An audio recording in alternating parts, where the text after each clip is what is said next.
지금 내 기쁨은 오직 예수. 다만 내 믿음만 내 구주 예수를 더욱 사랑,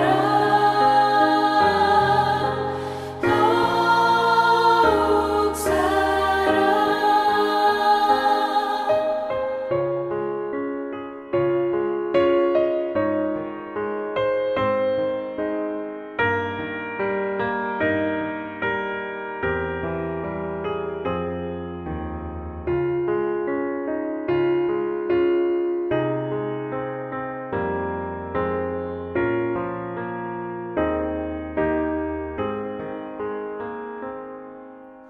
이 세상 떠날 때 찬양하고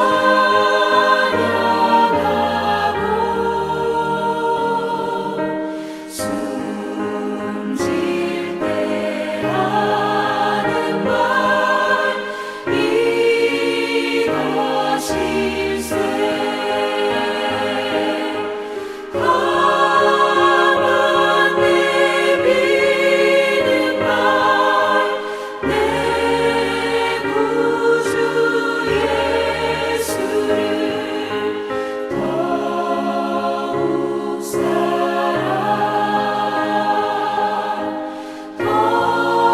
더욱 사랑.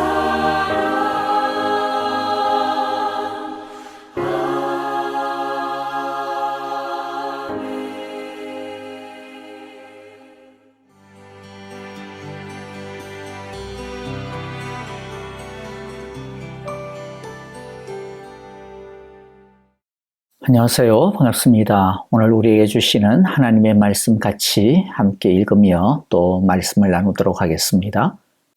오늘의 말씀은 창세기 42장 1절부터 25절입니다. 야곱은 이집트에 곡식이 있다는 말을 듣고서 아들들에게 말하였다. 얘들아, 왜 서로 얼굴들만 쳐다보고 있느냐? 야곱이 말을 이었다.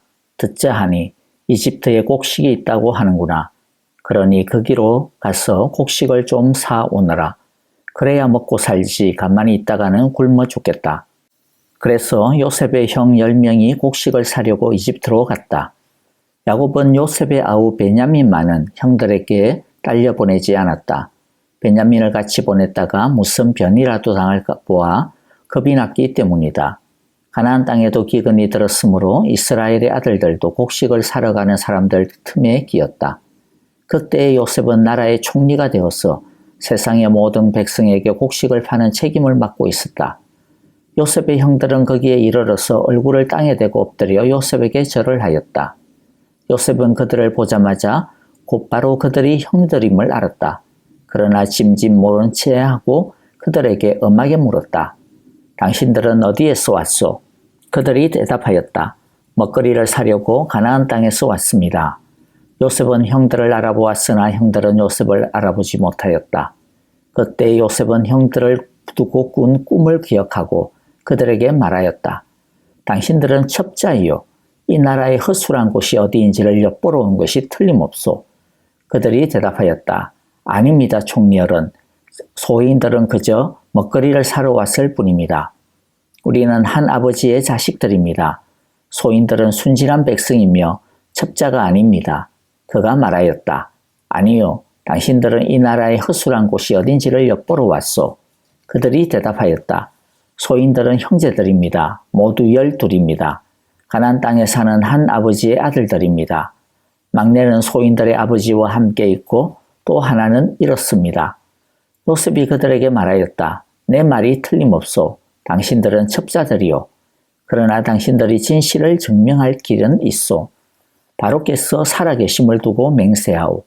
당신들이 막내 아우를 이리로 데려오지 않으면 당신들은 여기에서 한 발자국도 벗어나지 못하오. 당신들 가운데서 한 사람을 보내어 당신들 집에 남아있는 아우를 이리로 데려오게 하고 나머지는 감옥에 가두어 두겠소. 나는 이렇게 하여 당신들이 한 말이 사실인지를 시험해 보겠소. 바로께서 살아계심을 두고 맹세하오. 당신들이 그렇게 하지 못하면 당신들은 첩자라는 누명을 벗지 못할 것이요. 요셉은 그들을 감옥에 사흘 동안 가두어 두었다. 사흘 만에 요셉이 그들에게 말하였다. 나는 하나님을 두려워하오. 당신들은 이렇게 하시오. 그래야 살 수 있어. 당신들이 정직한 사람이면 당신들 형제 가운데서 한 사람만 여기에 갇혀 있고 나머지는 나가서 곡식을 가지고 돌아가서 집안 식구들이 허기를 면하도록 하시오. 그러나 당신들은 반드시 막내 아우를 나에게로 데리고 와야 하오. 그래야만 당신들의 말이 사실이라는 것을 증명할 수 있을 것이며 당신들이 죽음을 면할 것이요. 그들은 그렇게 하기로 하였다. 그들이 서로 말하였다. 그렇다. 아우의 일로 벌을 받는 것이 분명하다. 아우가 우리에게 살려달라고 애원할 때에 그가 그렇게 괴로워하는 것을 보면서도 우리가 아우의 애원을 들어주지 않은 것 때문에 우리가 이제 이런 괴로움을 당하는구나. 르우벤이 그들에게 말하였다. 그러기에 내가 그 아이에게 못할 짓을 하는 죄를 짓지 말자고 하지 않더냐. 그런데도 너희는 나의 말을 들은 채도 하지 않았다. 이제 우리가 그 아이의 핏값을 치르게 되었다. 그들은 요셉이 통역을 세우고 말하였으므로 자기들끼리 하는 말을 요셉이 알아듣는 줄은 전혀 알지 못하였다. 듣다 못한 요셉은 그들 앞에서 잠시 물러가서 울었다. 다시 돌아온 요셉은 그들과 말을 주고받다가 그들 가운데서 시몬을 끌어내어서 그들이 보는 앞에서 끈으로 묶었다. 요셉은 사람들을 시켜서 그들이 가지고 온 통에다 곡식을 채우게 하고 각 사람이 낸 돈은 그 사람의 자루에 도로 넣게 하고 또 길에서 먹을 것은 따로 주게 하였다. 요셉이 시킨 대로 다 되었다. 아멘. 오늘의 내용은 극심한 기근으로 인해 곡생하던 야곱의 집안이 양식을 구하기 위해 이집트로 가는 또 가서 겪게 되는 이야기입니다. 오늘의 이야기부터 이제 요셉 이야기의 메인 주제가 시작이 되겠습니다. 이야기의 첫 장면은 양식이 다 떨어져서 너무나 어려운데도 이집트로 양식을 구하러 가지 않고 가만히 있는 아들들을 책망하는 야곱이 나옵니다. 야곱의 아들들은 하나같이 이집트로 가는 것을 대단히 꺼리고 있다는 것을 우리가 볼 수가 있습니다. 어쩌면 이집트로 가는 길이 너무 험해서 그랬을 수도 있을 것이고요. 하지만 그런 이유보다는 이집트는 이들에게 구린내가 나는 피하고 싶은 곳이었기 때문입니다. 20여 년 전에 동생 요셉을 노예로 이집트로 팔아 넘긴 일이 있었기 때문이죠. 그런데 하필이면 그 이집트로 양식을 구하러 가야 하니 이들은 가기는 가야 하겠는데 그러나 선뜻 나서지 못하고 민기적거리고 있었던 것입니다. 이들은 요셉을 이집트로 팔아넘긴 이후로 마음 편한 날이 없었습니다. 우리가 그것을 어떻게 알 수 있느냐 하면 이들이 이집트로 내려가서 일이 잘 안 풀리자 그리고 또 도리어 첩자로 오해를 받고 체포를 당하고 신문을 당하게 되자 이들이 자기들끼리 주고받는 말에서 이들이 가지고 있는 죄책감을 볼 수가 있기 때문입니다. 21절과 22절이죠. 그들이 서로 말하였다. 그렇다. 아우의 일로 벌을 받는 것이 분명하다. 그렇게 이야기하는 것을 볼 수가 있습니다. 르우벤도 이야기합니다. 너희들은 나의 말을 들은 채도 하지 않았지. 그래서 이제 우리가 그 아이의 핏값을 치르게 되는 거 아니냐. 그렇게 이야기합니다. 20여 년이 지났지만 죄책감은 그들을 떠나지 않았습니다. 이것을 통해 우리가 배우는 중요한 교훈이 있습니다. 사람이 죄를 지으면 그 죄를 잊는다고 해서 묻어버린다고 해서 없어지는 것이 아니라는 것이죠. 내가 알고 있고 하나님이 알고 계시기 때문에 세월이 오래 흐른다고 해서 절대로 없어지지 않습니다. 특히 우리가 알아야 할 것은 우리가 짓는 죄는 사람을 대상으로 짓는 죄인 동시에 모든 죄는 하나님께 대하여 짓는 죄라는 것입니다.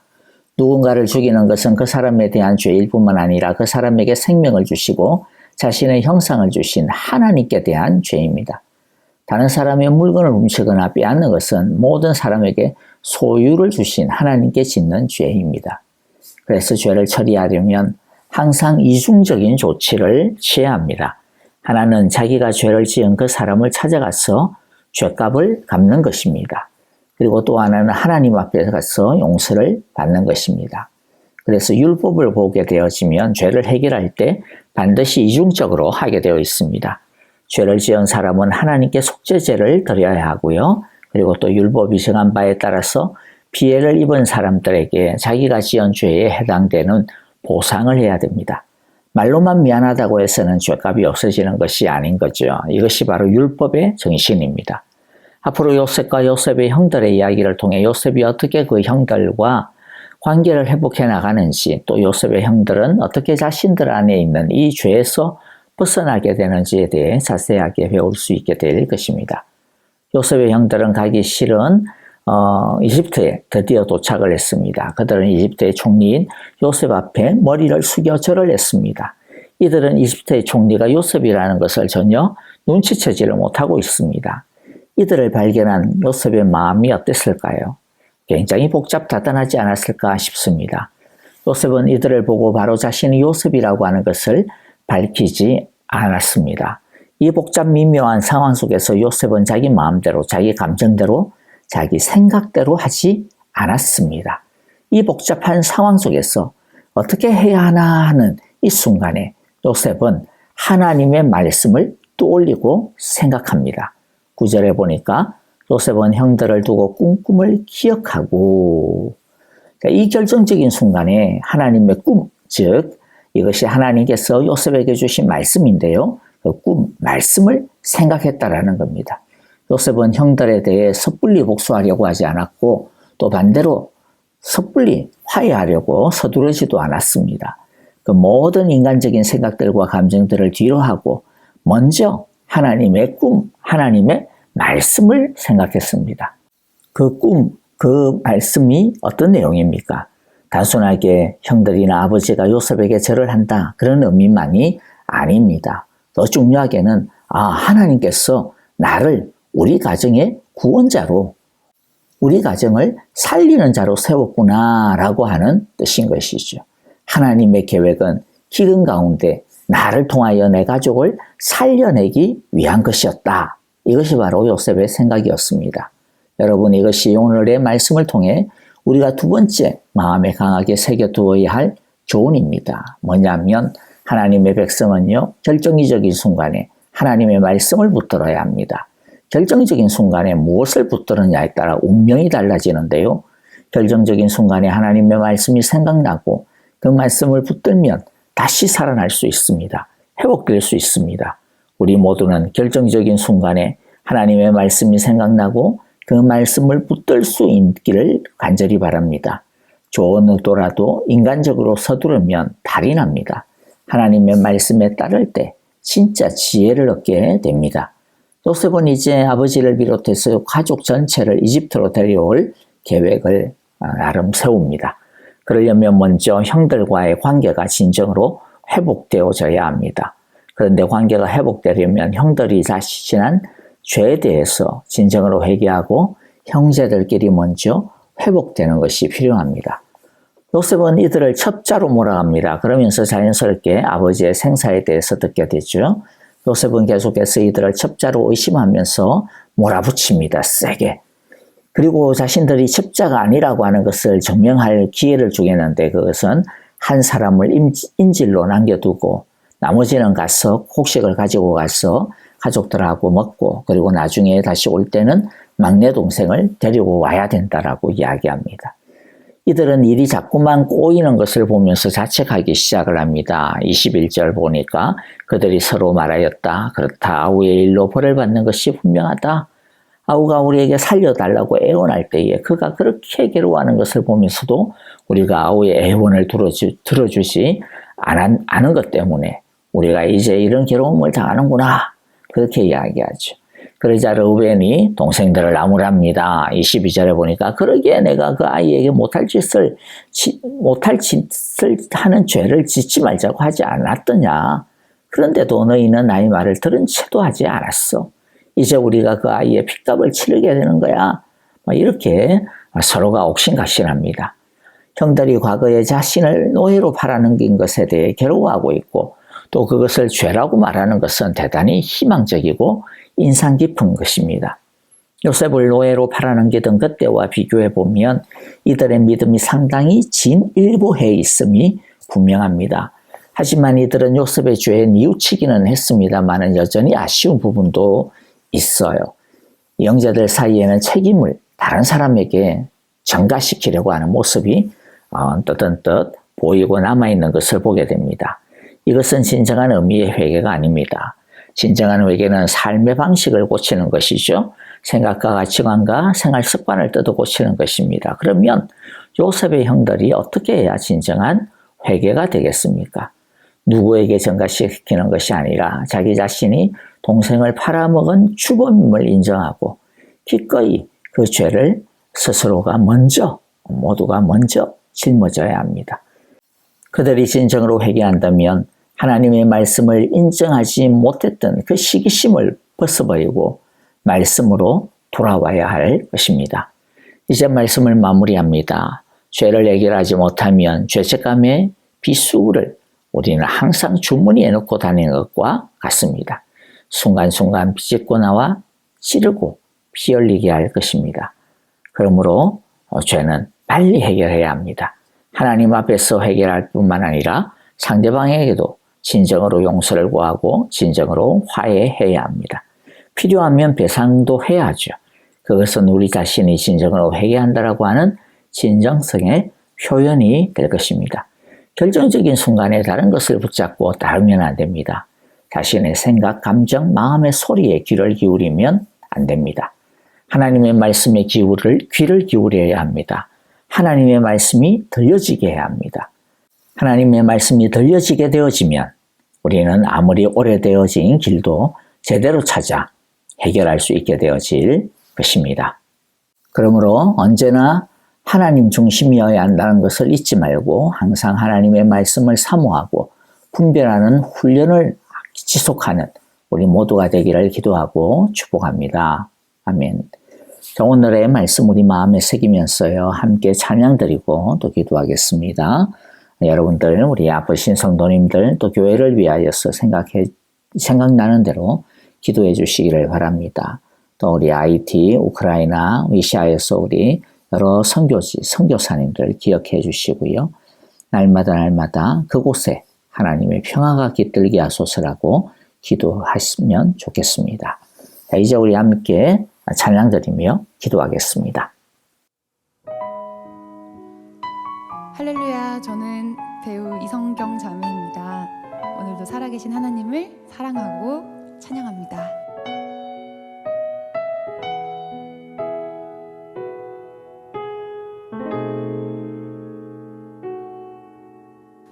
이 세상을 살아가는 동안에 나의 힘을 의지할 수 없으니 기도하고 낙심하지 말 것을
기도하고 낙심하지 말 것은 주께서 참 소망이 되심이라. 주의 길을 걸어가는 동안에 세상의 것 의지할 수 없으니 감사하고 낙심하지 말 것은 주께서 참 기쁨이 되심이라. 하나님의 꿈이 나의 비전이 되고 예수님의 성품이 나의 인격이 되고 성령님의 권능이 나의 능력이 되길 원하고 바라고 기도합니다. 하나님의